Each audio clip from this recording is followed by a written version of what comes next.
Салом алейкум ба ҳама дӯстон бародарон, хуш омадед ба канали Азам блог. Ман ҳастам бо шумо чун ҳар вақта Азам Тавоев.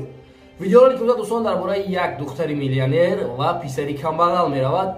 Марҳамат дӯстон, ин саргузашта худтон тамошо кунед ва баъд фикру ақидаи худро ҳатман дар комментария нависед. Тайёре дӯстон, тайёр бошед, сар мекунем. Рафтем.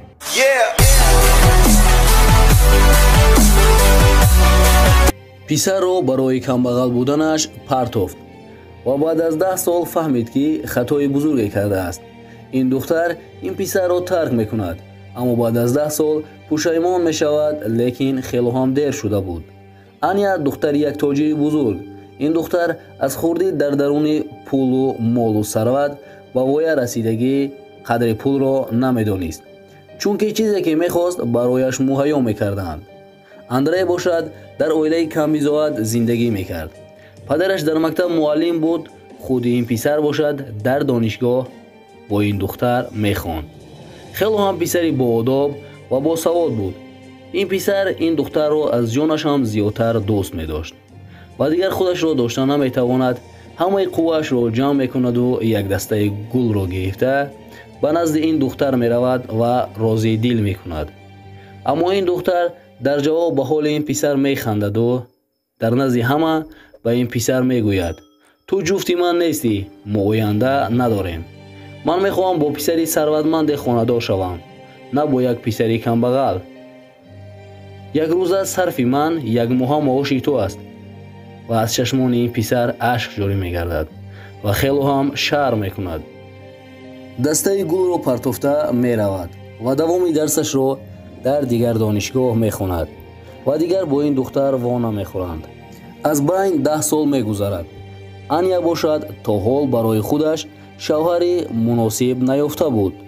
Мегуфт, якеаш безеб, якеаш камбағал, дигараш феълаш ба ман маъқул не. Хулоса то ҳол шавҳар накарда буд. Аммо ин духтар аз зиндагиаш розӣ буд, чунки сарвати бениҳоят зиёд доштанд. Аммо баъд аз як чанд вақт ширкати падараш муфлис мегардад ва қарздор мешаванд. Падараш ҳамон қадар кӯшиш мекунад ки мисли пешина шавад, лекин намешуд.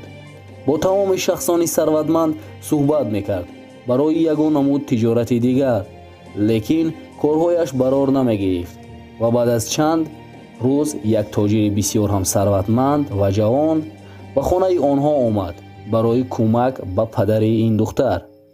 ин духтар ин писарро мебинад ва зуд ӯро мешиносад. Мегӯяд: салом, туро дидам, хело ҳам хушҳол шудам. Барои чӣ ба ин ҷо омадӣ? Мехоҳӣ ягон кор бикунӣ? Аммо ин писар дар ҷавоб мегӯяд: ман барои ба падари ту ёрӣ кардан омадам. ин духтар мефаҳмад ки ҳамон тоҷири ҷавон ҳамин будааст. ин духтар мегӯяд: шояд баъд аз вохӯрӣ маро ба тамошое мебарӣ. Аммо ин писар мегӯяд: ман бояд зуд корамро тамом карда ба хона равам, чунки дар хона маро занам ва духтараки ширинам интизор аст.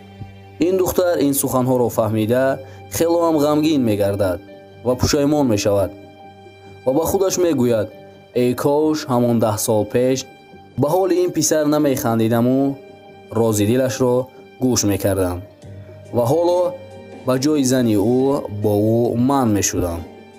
лекин чӣ хеле ки мегӯянд пушаймонӣ надорад оқибат суд. барои ҳамин дӯстон аз пушти пул, мол, сарват шуда якдигарро аз даст надиҳед, чунки пул молро ёфта мешавад, аммо якдигарро ёфта намешавад. бо ҳамин видеоролики имрӯза ба анҷом расид дӯстон. боқӣ дар паноҳи Аллоҳ.